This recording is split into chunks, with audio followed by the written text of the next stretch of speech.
시작.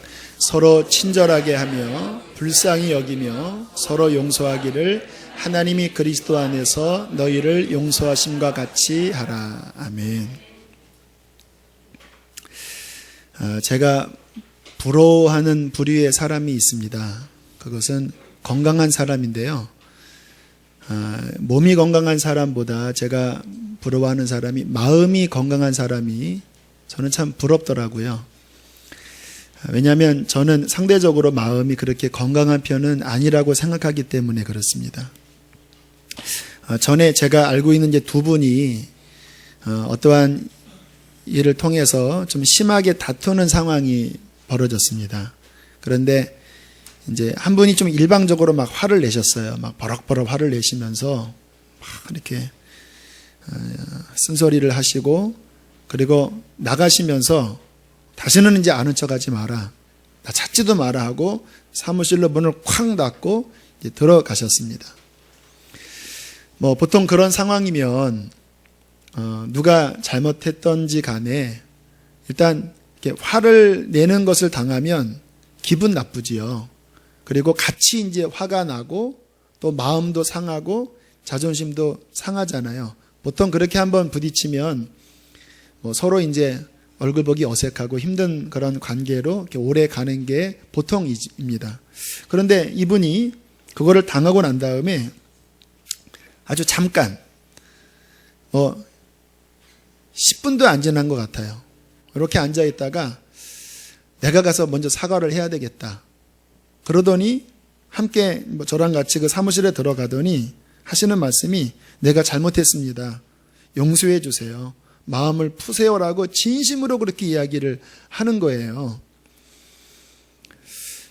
그 이야기를 들은 상대편이 뭐라고 이야기를 했냐면 나는 당신의 성격이 정말 부럽습니다. 그렇게 이야기를 하더라고요. 왜냐하면 그렇게 막 쏟아본 분이 좀 그분도 상처가 좀 많은 분이거든요. 당신의 성격이 정말 부럽습니다. 그리고 서로 허그를 했어요. 제가 그 상황을 보면서 이렇게 다가가서 화해한 그분을 보고 제가 느낀 점이 있었습니다. 야, 이분의 마음이 굉장히 건강하구나. 이 사람의 마음에 이 아픔이 많고 상처가 많으면요, 그러한 상황이 되면 이게 일단 본인이 못 견딥니다. 그래서 이게 막 울그락불그락하고 한참 가고 나중에 뭐 신앙으로 극복할지는 몰라도 그 순간에는요, 이 마음이 아프고 화끈화끈거리니까 화해가 안 되거든요. 제가 아마 저 같은 상황이었어도 제가 아까 말씀을 드렸죠. 제 마음이 건강한 편은 아니기 때문에 아마 그러한 말을 들었으면 한동안 힘들었을 거예요. 그리고 나중에야 이제 주님 이름으로 이렇게 다가갔겠지만 그분처럼 그렇게 빠른 시간에 그리고 온유함으로 다가가지 저는 못했을 거예요. 제가 저를 압니다. 사람의 마음에 건강한 것과 건강하지 않다라는 것이요, 이게 우리의 삶에, 아니 말씀을 순종하는 데 있어서 굉장히 결정적인 역할을 합니다. 건강한 사람들, 마음이 건강한 사람들은 하나님의 말씀을 순종할 때 보다 더 자유롭게 그 말씀에 순종해 나아가고요. 그런데 여기가 병들어 있는 사람은 이게 걸려요, 마음속에. 많은 분들이 실상은요, 마음이 건강하지 않은 가운데 살고 있습니다. 예수님을 믿는다고 하지만 이 속이 많이 병들어 계셔요. 그래서 상처를 쉽게 받아요. 혹시 여러분 상처를 좀 쉽게 받는 분들 계시죠?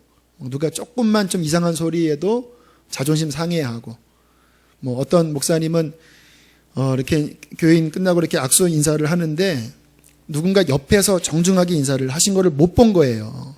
나중에 막 이분이 너무 막 기분 나쁘다고 옆에서 인사를 안 했는데 못 받았다고. 그래서 목사님이 사과를 했대요. 죄송합니다. 제가 눈이 여기 없어서 죄송합니다. 근데 이게 상처받을 일이 아니면 아닌 거거든요.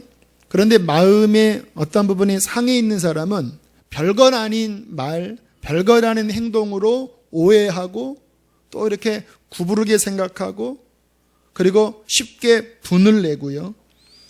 그리고 어떤 관계가 어려워지면 풀지 못해요.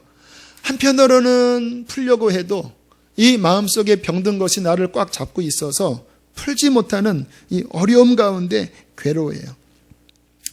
여러분, 사람의 마음에 있는 상처가 해결되지 않으면 그게 해결되지 않은 상태로 그냥 방치되어 있는 게 아니라 우리의 삶에, 우리의 인격에, 우리의 가족들에게, 또 신앙생활을 하면서 가까이 있는 교우들에게 그 좋지 않은 영향력이 나타나요. 그래서 치유받아야 합니다. 그것 때문에 내 가족들이 힘들어질 수 있다라니까요. 그것 때문에 내 주변에 있는 사람들이 가시에 찔림을 당할 수가 있다라니까요.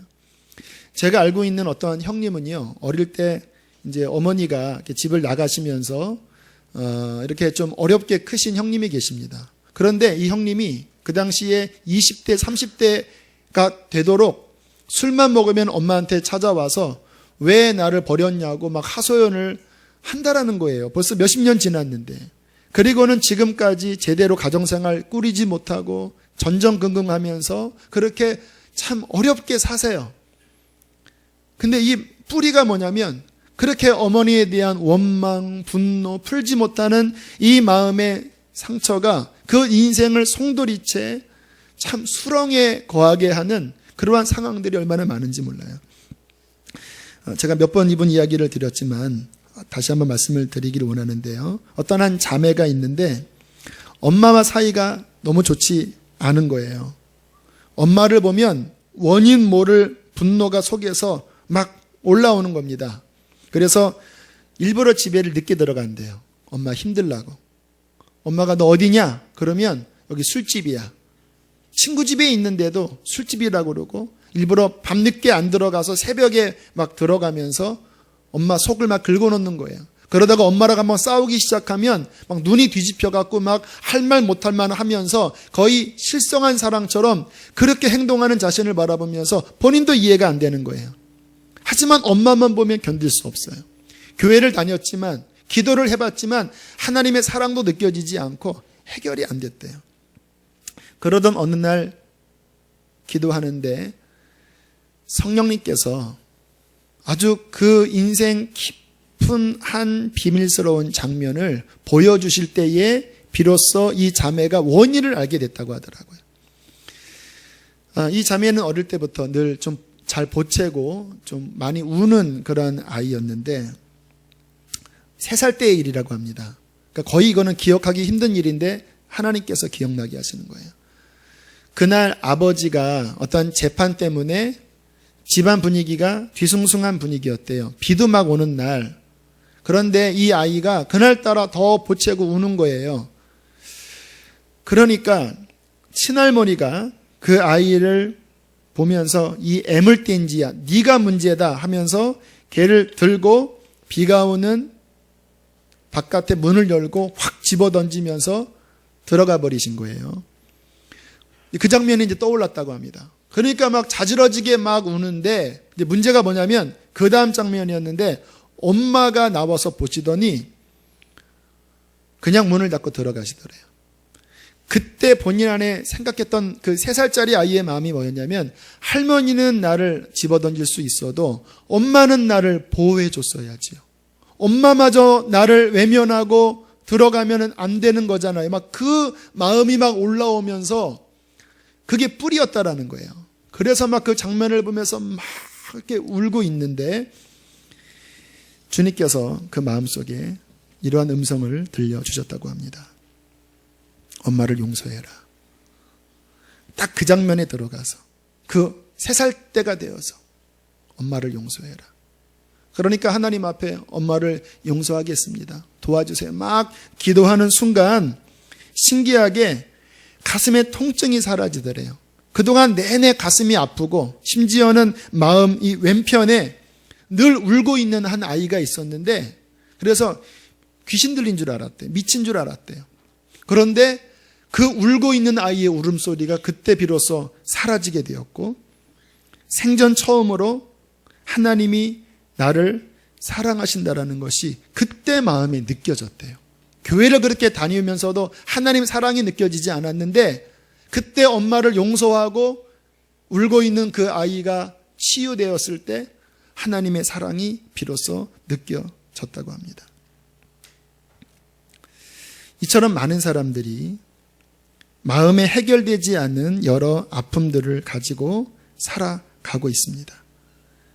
근데 이게 해결되지 않으면요, 그게 지금 나의 삶에 영향을 심각하게 준다라는 거예요. 자주 마음이 아파오고 조그만 일에도 분노가 치밀어 오르는 분이 계십니까? 인간관계에 상처를 받으면 이게 용서가 잘 안 되는 분이 계시나요? 잘 못 푸는 분이 계시나요? 여러분 아셔야 합니다. 이게 정상이 아니에요. 그게 왜 그러냐면 마음 깊은 뿌리 안에 뭔가 해결되지 않은 상처가 그 안에 작용하고 있는 거예요. 물론 상처 없는 사람들은 없습니다. 다 상처가 있거든요. 하지만 내 삶에 지속적으로 영향을 주는 해결되지 않은 상처가 있다면 반드시 그 부분은 치료를 받으셔야 합니다. 그렇지 않으면 아까 드렸던 말씀처럼 그것이 이상한 쪽으로 역작용을 해서 가정생활에, 심지어는 교회생활 봉사하면서 교우와의 관계에서, 나의 친인척과의 관계에서 그것만 발동하면 전혀 딴 사람이 되는 거예요. 자, 이런 상황 가운데 우리 예수님은 어떠한 분이실까를 우리가 먼저 묵상을 해보기를 원합니다. 여러분, 우리 주님의 놀라운 이름 가운데 하나가 치유자이십니다. 예수 그리스도는 치유자이십니다. 주님께서 마태복음 5장, 6장, 7장 산상수훈의 보석 같은 말씀을 하신 다음에 8장에 들어가서 처음 하신 사역이 치유셨습니다.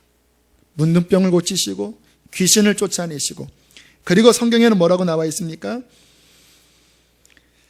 이는 선지자 이사야를 통하여 하신 말씀에 우리의 연약한 것을 친히 담당하시고 병을 짊어지셨도다 함을 이루려 하심이더라. 우리 예수님께서 이 땅에 오셔서 우리의 육신의 병을 짊어지실 뿐만 아니라 그분께서는 우리의 영의 질병, 죄를 십자가로서 해결하셨지요. 그래서 주님의 치유는 전인적인 것입니다. 육신을 치료하셨고 우리의 영의 질병인 죄를 십자가로 그 피로 씻어주시면서 우리에게 영원한 생명을 주시는 영의 치유를 하셨는데, 그것만 있는 것이 아닙니다. 또 하나는 주님께서 우리의 병든 마음을 치료하신다는 거예요. 시간을 보면요, 영의 구원은 한순간에 이루어져요. 거듭나는 사건이 어떤 사람에게 일어날 때 한순간에 내 죽은 영혼이 살아나면서 생명을 얻어요. 한순간이에요. 그런데 마음의 치유, 마음의 구원은 한순간이 아니라 주님 나라 갈 때까지 평생 걸리는 작업입니다.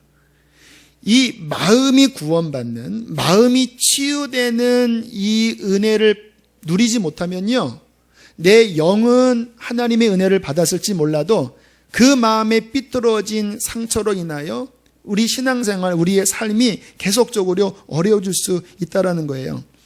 자, 주님께서 우리의 마음을 치유하신다라는 말씀이 이사야 61장 1절 2절에 나와 있는데, 그 말씀을 예수님께서 누가복음 4장에 보면 이제 처음 공생애를 시작하실 때 회당에 들어가셨습니다.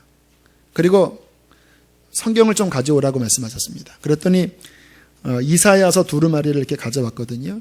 그때 주님께서 펴신 곳이 이사야 61장이에요. 그리고 이렇게 사람들에게 선포하셨습니다. 주 여호와의 신이 내게 임하셨으니 이는 여호와께서 내게 기름을 부으사 가난한 자에게 아름다운 소식을 전하게 하려 하심이라. 나를 보내사 마음이 상한 자를 고치며 포로된 자에게 자유를, 갇힌 자에게 노임을 선포하며 여호와의 은혜의 해를 전파하게 하려 하심이라. 여기까지 읽으시고 성경을 덮으신 다음에 오늘 너희의 귀에 이 말씀이 응하였다 라고 말씀하세요. 주님께서 이 땅에 오셔서 하시는 그분의 사역의 핵심은 뭐냐면요, 성령이 그에게 임하시고 가난한 자에게 복음, 아름다운 소식을 전하면서 영을 구원하실 뿐만 아니라 영이 구원받은 사람들의 마음속에 들어가셔서 그들의 찢긴 마음, 피 흘리는 마음, 아까 서두에 말씀드린 그 병든 상한 마음을 고치신다라는 거예요. 오늘 성경에 포로된 자, 또 갇힌 자라는 표현을 했는데 이게 진짜 포로가 아니라 이 사람이 마음에 상처를 받으면요, 그 상처의 포로가 되어버립니다. 거기에 갇혀서 평생 원망하고 평생 분을 내고 평생 그 상처의 노예가 되어서 살아가거든요. 주님께서 마음을 치유하시면서 그 포로된 것으로부터 벗어나게 하신다라는 거예요.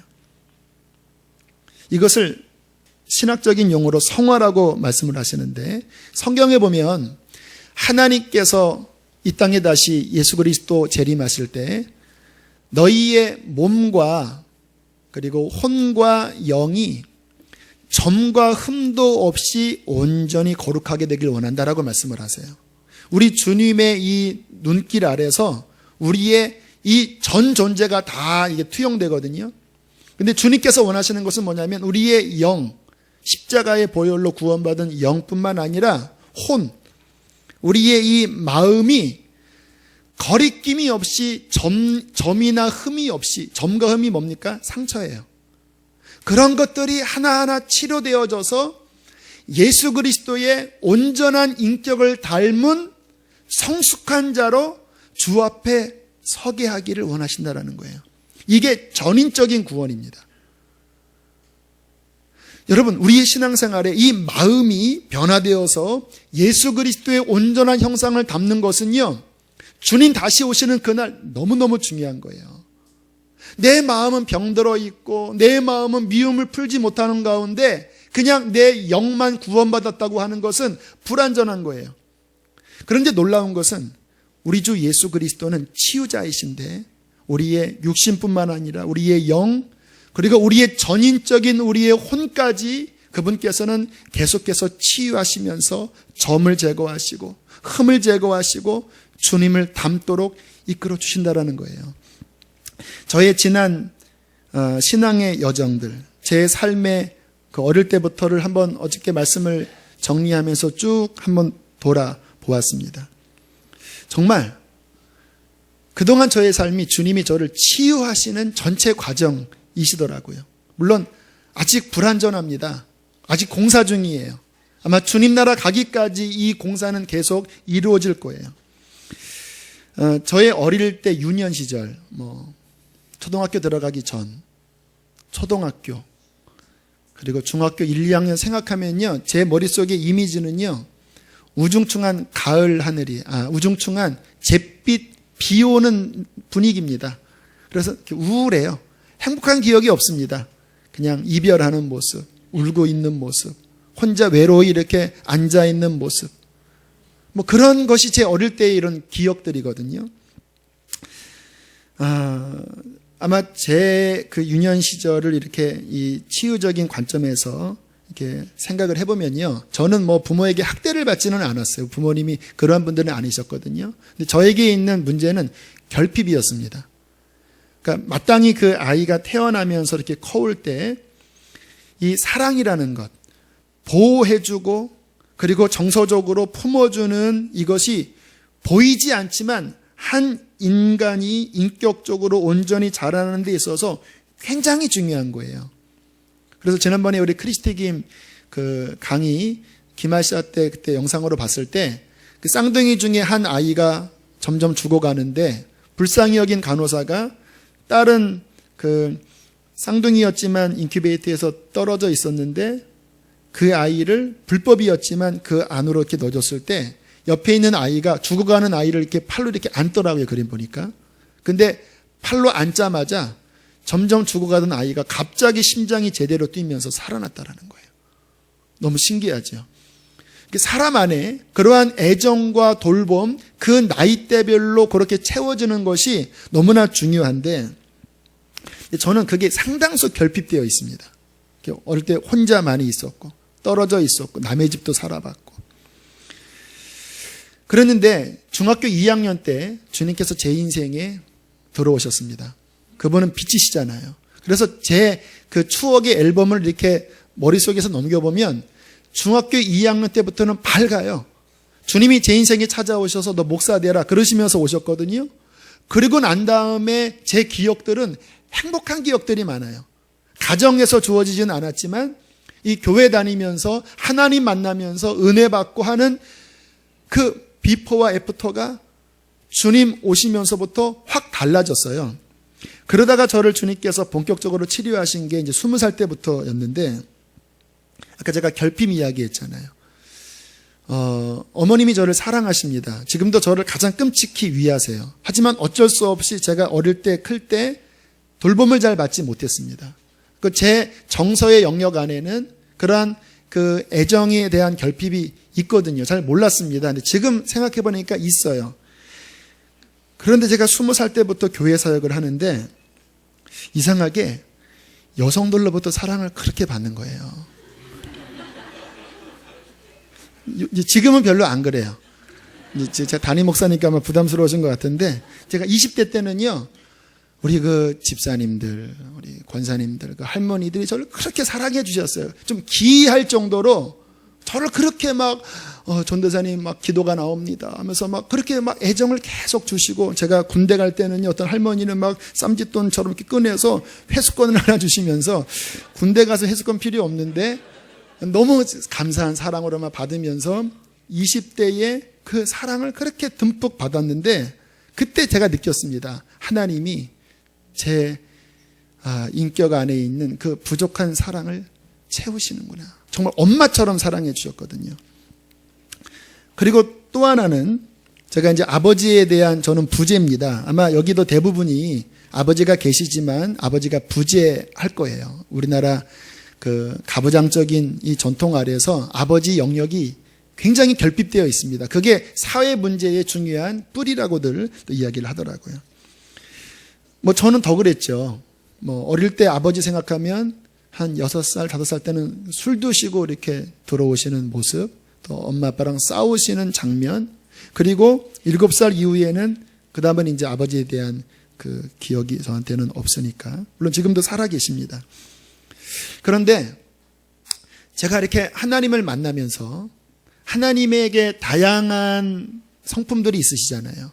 그래서 하나님의 이름이 참 많습니다. 목자 또는 재판장 그렇게 여러 이름들이 있는데 하나님이 저에게 가장 부각되어 오셨던 면이 사랑의 아버지의 모습이셨어요.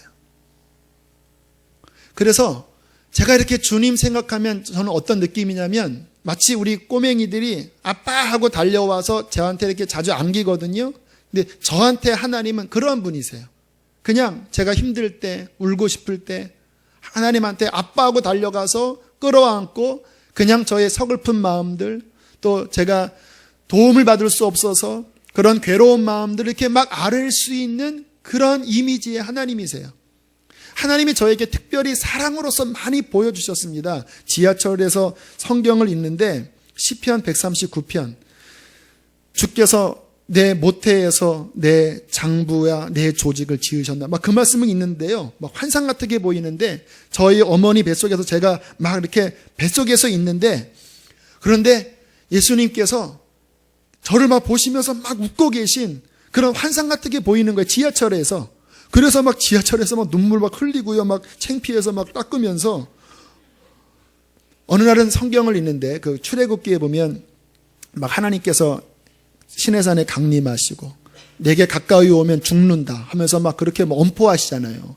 그 장면을 읽는데 하나님이 갑자기 너무 무서워지더라고요. 그래서 제가 하나님 무서워요. 하나님 너무 무서워요 그랬거든요. 5분도 지나지 않아서 성령께서 제 속에서 찬양을 들려주시는 거예요. 하나님은 사랑이시라. 하나님은 사랑이시라. 독생자를 보내셨네. 그 찬양이 울려 나오는데 그냥 생각난 찬양이 아니라 성령께서 제 마음을 달래시면서 얘야 나는 실은 사랑이란다. 내가 너에게 독생자를 주지 않았니? 그 사랑의 하나님으로 제게 다가오시고 저를 보호해 주시고, 그래서 육신의 아버지에 대한 영역은 저에게는 부재인데 하나님 그분이 나의 아버지로서 충족하게 저를 채워주셨어요.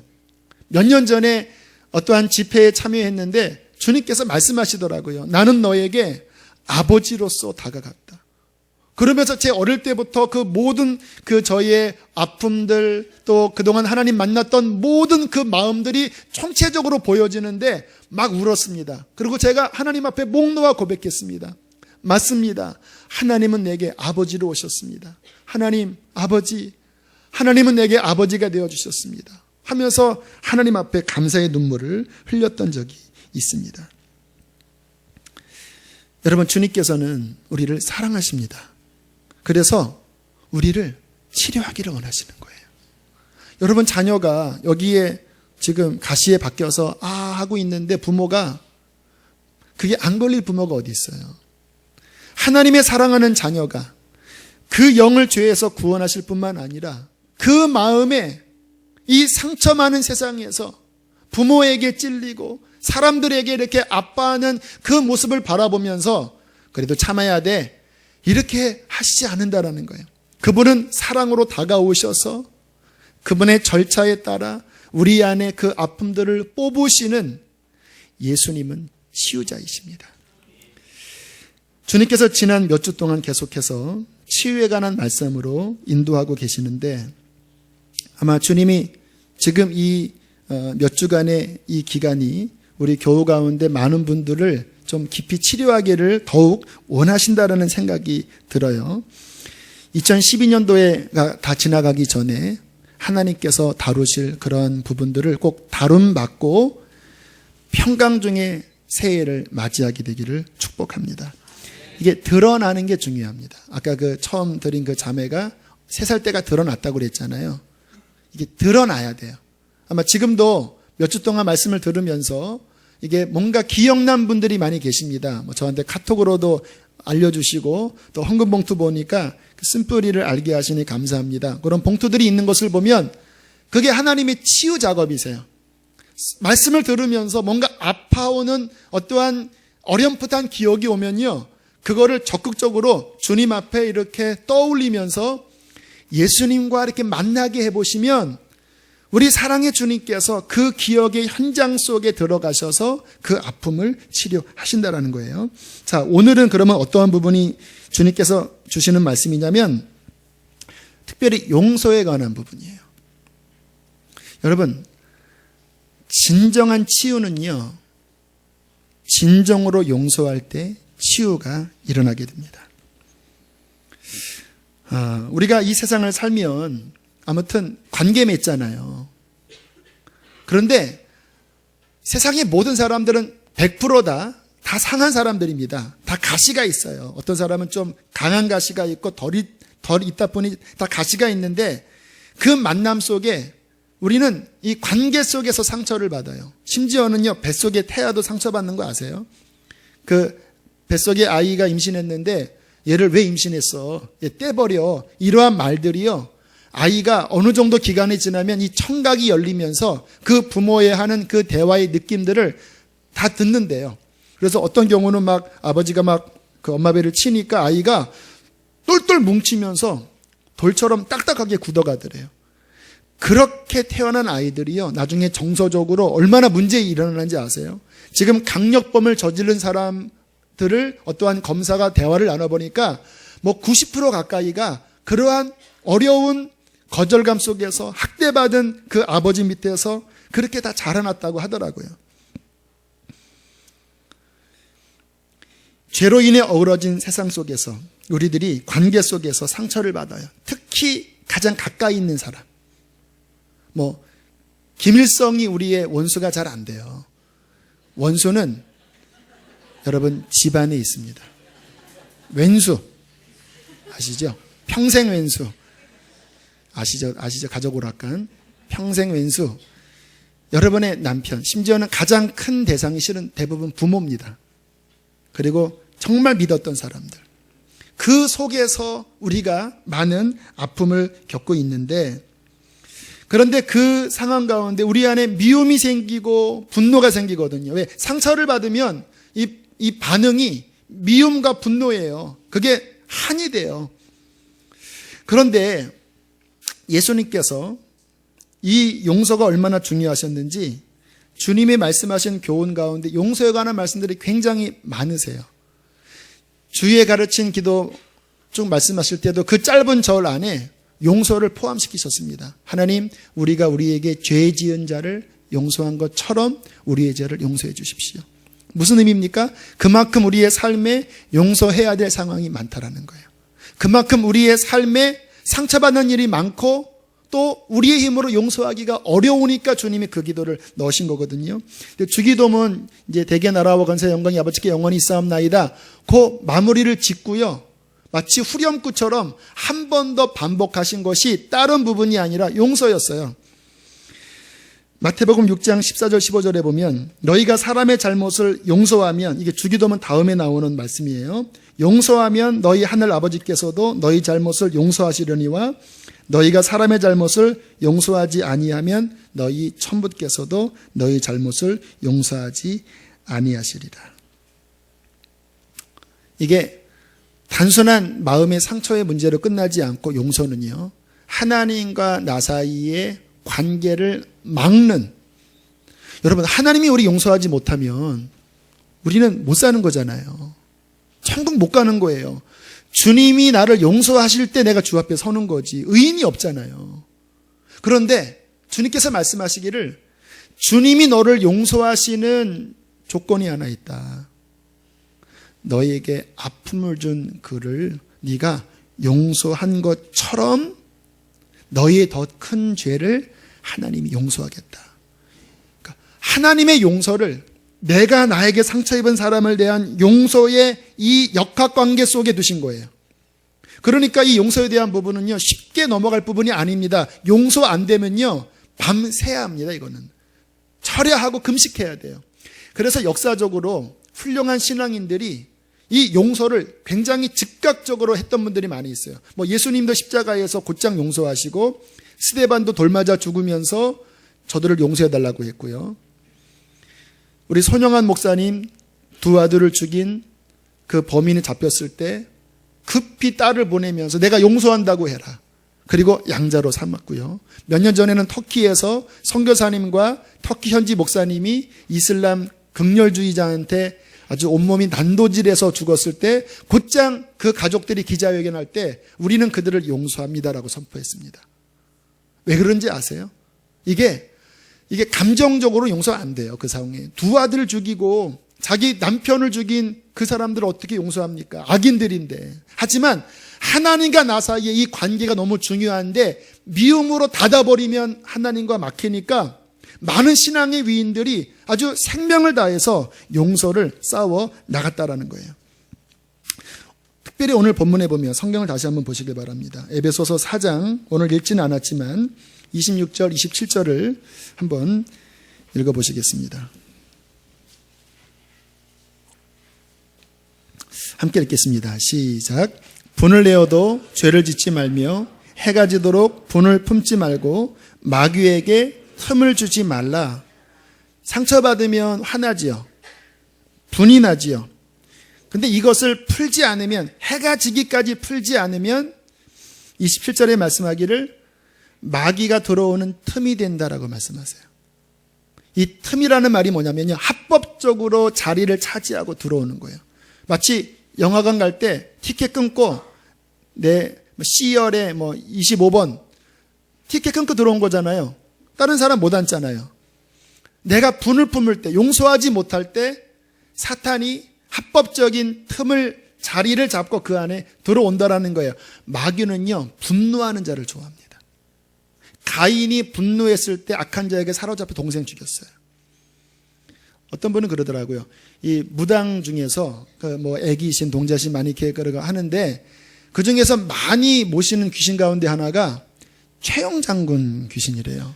근데 최영 장군이 이렇게 아주 분노가 많은 장군이었다라는 전설이 있다고 그래요. 그래서 이 분노의 기를 받은 최영 귀신 이렇게 모시는, 이런 믿지 못할 이야기를 제가 그래서 한번 인터넷 쳐봤더니요, 최영 장군, 보살구 이렇게 막 이게 연결이 되더라고요.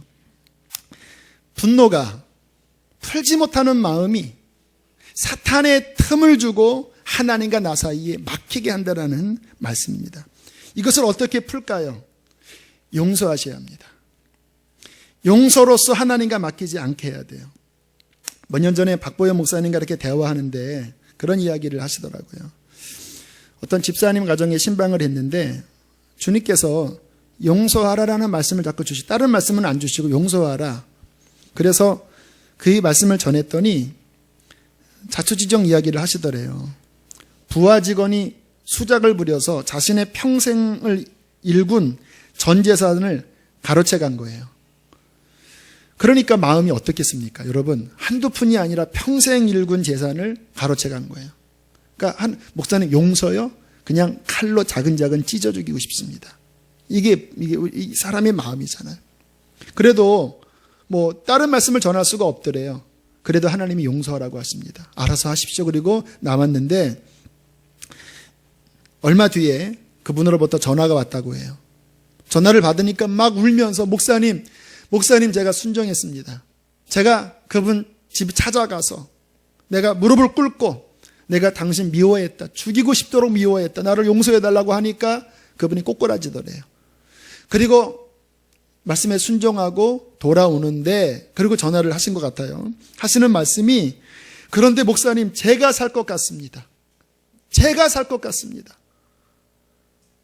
그리고 목사님이 그렇게 이야기를 하시더라고요. 그게 얼마나 힘든 건 줄 하나님이 왜 모르시겠습니까? 순종하신 거잖아요. 하나님이 그분을 축복하시겠다. 그가 잃은 것들을 영적으로 보상하시던 물질로 보상하시던 하나님이 축복하시겠다. 여러분 참 이상하지요? 용서를 한다라는 게 자존심 상하는 일 같잖아요. 그렇죠? 손해보는 것 같잖아요. 그런데 용서할 때 오히려 자신이 살아나는 거예요. 오늘 주님께서 말씀을 통해서 제게 감동하십니다. 진정으로 용서할 때 치유가 일어난다. 아마 이 가운데는 어떤 분들은 심지어 가족 중에 누군가와 마음에 담을 쌓고 그분 사람 내가 얼굴 안 보고 연락하지 않은 누군가가 혹 있을지도 모르겠습니다. 가족 중에.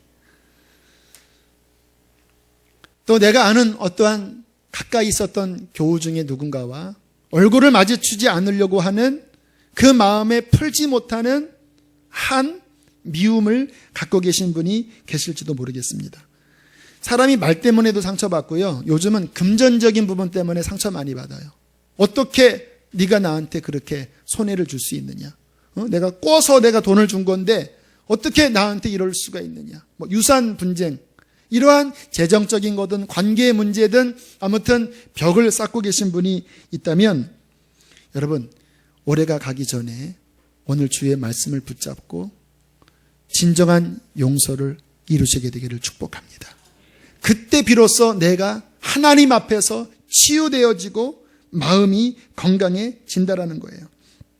오늘 성경은 우리에게 말씀하십니다. 우리 에베소서 4장 32절 주님이 우리에게 하시는 말씀으로 좀 직접 듣는 마음으로 한번 읽어보실까요? 시작. 서로 친절하게 하며 불쌍히 여기며 서로 용서하기를 하나님이 그리스도 안에서 너희를 용서하심과 같이 하라. 자, 용서해라. 하나님이 너희를 용서한 것처럼 용서해라. 그래서 아마 어떤 분들은 나 용서했습니다. 그런데 이게 겉으로는 용서가 됐는데 이 속에서는 앙금이 안 풀어지는 거예요. 어떤 면에서는 용서를 하려고 해도 안 되는 경우들이 많이 있어요. 어떻게 우리 마음 중심으로 용서할 수 있을까요? 제가 간단하게 한 두세 가지를 정리하면요. 먼저는요, 용서하기로 결정부터 하셔야 합니다. 나중에 마음이 내키면 용서하죠. 못해요. 사람이 여러분 한번 상처받은 것은 풀기 힘들어요. 하지만 의지적으로라도 결단하셔야 합니다. 그리고 두 번째는요, 그냥 너무 기계적으로 하는 것도 제가 보기에는 건강치 않을 수 있어요. 내 속에 그 받았던 상처로 인한 아픔들, 또 서러움들, 미움들을요, 하나님 앞에 이렇게 쏟아내는 시간이 치유하는 데 있어서 굉장히 중요한 과정입니다. 성경의 다윗과 같은 경우 보면요, 사울에게 그 어려움 당했을 때 시편을 보면 내 영혼이 억울하도다 하면서 그 아픔들을 막 쏟아내는 그 시를 많이 썼거든요. 하나님 앞에 쏟아내는 시간을 가진 이후에 마지막 세 번째가 중요합니다. 그를 향하여 불쌍히 여기는 마음을 품으려고 하셔야 돼요. 마음의 중심의 용서는 언제 이루어지냐면 그 사람이 불쌍히 여겨질 때 이 속에서 용서가 돼요. 여러분, 내 감정이 아니라 주님의 마음을 품고 한번 주위 사람 보세요. 여러분의 가족, 또 여러분에게 손해를 끼친 사람, 그냥 인간적인 생각으로 하면 막 너무 화가 나지만 예수님의 마음을 품고 한번 지그시 그 사람을 생각해 보면 불쌍해요. 세상의 모든 가해자는요, 실은 그 이상의 피해자들이십니다. 그도 그렇게 행동하는 그 이면 안에 수많이 받은 아픔들이 있다라니까요. 하나님이 우리를 왜 용서하셨는지 아세요? 우리를 불쌍히 여기셨기 때문에 용서하신 거예요. 비록 우리가 하나님께 대들고 온갖 악을 저질렀지만 하나님의 눈길에 우리들이 불쌍한 거예요. 저가 진토이고 저가 왜 저렇게 살 수밖에 없는지, 원래는 나의 형상대로 지었는데 어떠한 과정 속에 저렇게 아파하는지를 하나님이 아시니까 불쌍한 거예요.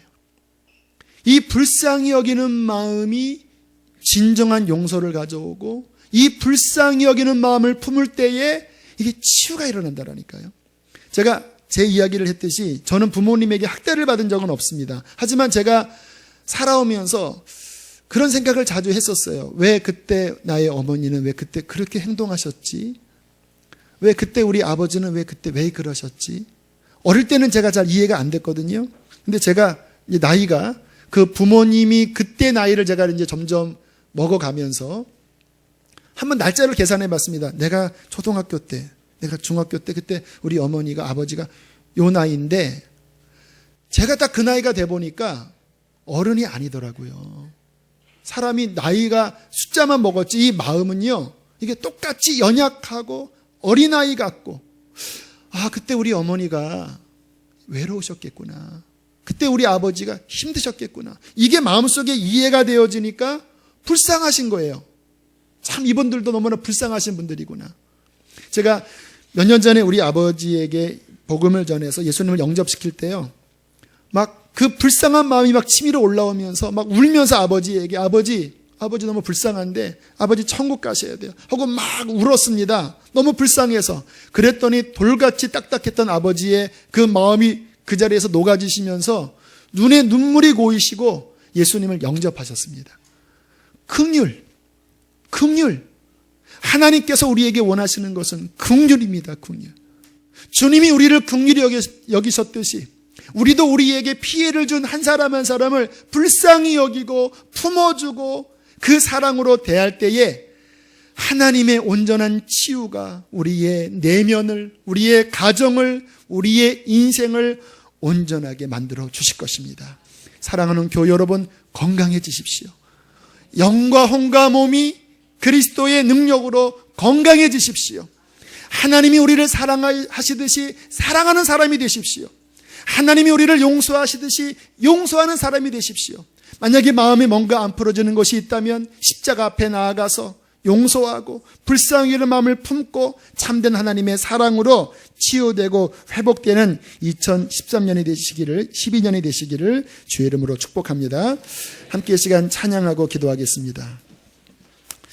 마음이 상한 자를, 이 찬양은 시편 61편의 말씀을 가지고 지은 찬양입니다. 하나님, 나를 치유해 주십시오. 하나님, 내가 건강해지기를 원합니다. 예수 그리스도를 더욱 닮기를 원합니다. 함께 우리 찬양 고백하고 기도합니다.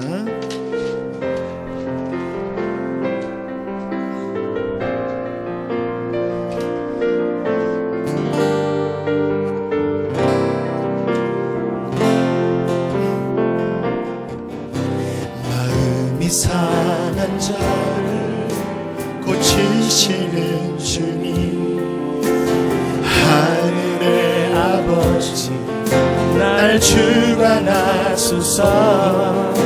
주의 길로 인도하사 자유케 하소서. 새 일을 행하사 부흥케 하소서. 의의 주이고 목이 마르니 성령의 기름 부소서. 의의 주이고 목이 마르니 내 잔을 채워 주소서. 성령으로 채우사 성령으로 채우사 주 보게 하소서. 주의 임재 속에 주의 임재 속에 은혜하게 하소서.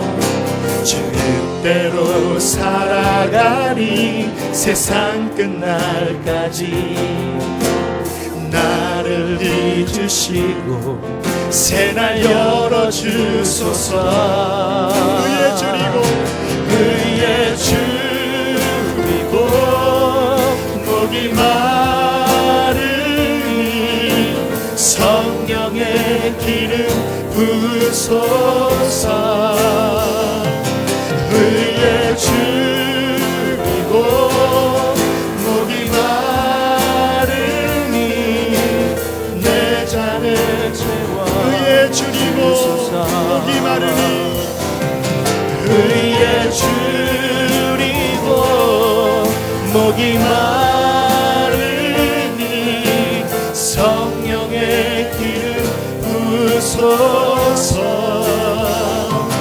의의 주리고 목이 마르니 내 잔을 채워 주소서. 함께 시간 기도할 때 마음속에 떠오르는 사람이 있습니까? 마음속에 떠오르는 기억들이 있습니까? 그것들을 주님 앞에 토해내십시오. 그리고 하나님, 올해가 가기 전에 주님 이 부분을 치료해 주십시오. 나의 힘으로 할 수 없지만 주님은 할 수 있음을 고백합니다. 사랑의 사람으로 온전한 인격을 가진 그리스도의 아들로 딸로 그렇게 나를 치유해 달라고 함께 이 시간 기도하시겠습니다.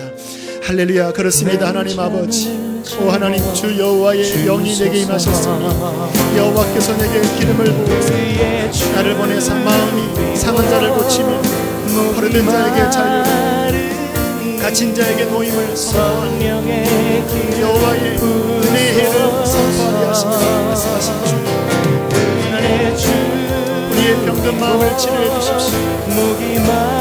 주님, 우리의 병든 관계를 치료해 주십시오. 하나님 아버지, 우리 안에 하나님 성분이 나오는 것들이 있습니다. 우리 안에 아파하는 마음들이 있습니다. 오 살아계신 우리를 치료해 주십시오. 우리를 고쳐주십시오. 주님, 주께서 우리를 용서하신 것처럼 용서하게 해주십시오. 주님께서 우리를 불쌍히 여기시는 것처럼 하나님, 그렇게 하나님 그를 불쌍히 여길 수 있는 마음을 부어주십시오. 하나님, 예수 그리스도를 닮기를 원합니다. 사랑의 사람이 되기를 원합니다. 주님, 우리의 영과 우리의 혼과 우리의 몸을 깨끗하게 치료해 주십시오. 주님, 우리를 치료해 주십시오. 주님, 우리를 치료해 주십시오. 우리 가정이 화평하기를 원합니다. 주님, 가정의 승부리가 우리의 자녀들에게 대물림되지 않기를 원합니다. 하나님, 우리의 가정을 하나님 치료하여 주십시오. 아파하지 않게 주십시오. 아파하는 우리의 자녀들을 하나님 고쳐주십시오. 하나님, 모든 승부리에 예수 그리스도의 사랑으로, 예수 그리스도의 용서로, 예수님의 크신 사랑으로 하나님 아버지 고쳐주시고 아버지 치료해 주십시오. 아버지 하나님을 찬양합니다. 우리 시간 한 가지를 더 기도했으면 좋겠습니다. 여러분의 가정을 위해서 기도하십시오. 자녀들이 있다면 자녀들을 위해서 기도하십시오. 하나님, 이 아픔이 대물림되지 않기를 원합니다. 하나님, 내 안에 해결되지 않은 이 아픔으로 인하여 내 자녀들이 하나님 찔림을 당하지 않게 해주십시오. 우리 가정을 온전히 회복시켜 주셔서 그리스도의 향기가 나는 가정이 되게 해달라고, 그러한 자녀가 되게 해달라고 우리 한 번 더 우리 가족을 축복하며 기도하겠습니다. 기도합시다. 할렐루야. 그렇습니다. 하나님 아버지, 우리의 자녀들을 위하여 기도합니다. 하나님, 부모의 아픔, 주님 부모의 병들, 주님 자녀들에게 주님 내려가지 않기를 원합니다. 상처에 대물림이 되지 않도록 아버지 하나님 가정을 치유하여 주십시오. 하나님 아버지 치유하여 주십시오. 우리를 치유하여 주십시오. 우리를 고쳐주십시오. 주님 우리의 가정을 정결케 해주십시오. 우리의 가정을 깨끗게 하여 주십시오. 주님의 사랑, 주님의 온전한 형상이 가정이 회복되기를 원합니다. 하나님 치유하여 주십시오. 회복하여 주십시오. 성령의 기름을 부어주십시오. 모든 아파하는 곳에 그리스도의 평강을 부어주십시오. 그리스도의 평강을 부어주십시오. 하나님 감사합니다.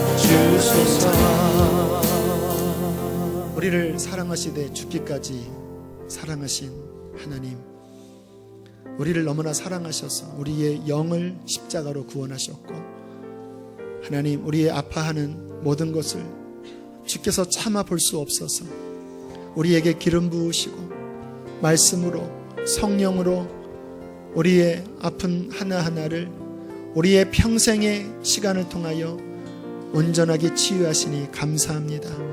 하나님 아버지, 오늘 용서에 대한 말씀을 주님이 주십니다. 아버지, 부모를 용서하지 못하는 자가 있습니까? 하나님, 남편과 아내를 용서하지 못하는 자가 있습니까? 나에게 아픔을 주었던 하나님 그 친척을, 그 교우를 아직 마음 깊은 곳에 용서하지 못하는 자가 있습니까? 하나님 도와주십시오. 우리가 용서하기로 이미 결정을 했습니다. 우리 속에 있는 모든 아파하는 것들을 주님 앞에 다 쏟아내기를 원합니다. 주님 치료해 주십시오. 그러나 주님 간절히 원하옵기는 그를 불쌍히 여기기를 원합니다. 주께서 나를 불쌍히 여긴 것처럼 하나님 그의 아픔을, 주님 그의 상함을 불쌍히 여기는 마음을 주십시오. 진정으로 그를 사랑하게 해주시고 진정으로 그를 용서하게 해주십시오. 주님, 그리할 때에 진정한 치유가 우리 영혼 안에서 이루어질 줄로 믿습니다. 주님의 보혈이, 주님의 치유의 기름 부으심이 예배하는 모든 이들의 심령을 이 시간 적셔 주십시오. 특별히 가정을 위하여 기도합니다. 주님, 상처가 대물림 되지 않게 해주십시오. 자녀들이 우리의 병든 말과 병든 사고와 병든 생각으로 인하여서 하나님 그들이 고통당하지 않기를 원합니다. 그리스도의 온전한 인격과 형상을 이루는 가정이 되게 해주셔서 우리의 자녀들이 영과 혼과 몸이 온전하게 자라나게 해 주시옵소서. 그렇게 이루실 하나님을 찬양합니다. 그렇게 2012년도를 하나님 사랑 안에서 마무리하게 하실 주님을 찬양합니다. 예물드린 손길을 또한 축복합니다. 하나님, 우리의 인생에 날마다 주님의 선한 것으로 공급하시는 하나님, 염려 없이 걱정 없이 늘 믿음으로 주님과 함께 동행케 해 주시옵소서. 한 주 동안도 하나님 앞에 드릴 감사와 또 하나님 10의 1조와 각양 제목의 하나님 예물을 주님 기쁘게 받아 주시옵소서. 주님, 병든 자가 있습니까? 육신도 이 시간 깨끗하게 치료해 주십시오. 저가 채찍에 맞음으로 우리가 나음을 입었습니다. 치료자가 되신 주님을 찬양합니다. 이제는 우리를 죄에서 건지신 예수 그리스도의 은혜와 하늘 아버지의 그 크신 사랑하심과 성령의 감동 감화하심이, 치료하심이, 회복해 하심이 예배를 드리고 돌아가는 모든 이들의 심령과 가정과 삶 속에 충만히 함께 하시기를 간절히 축원하옵나이다.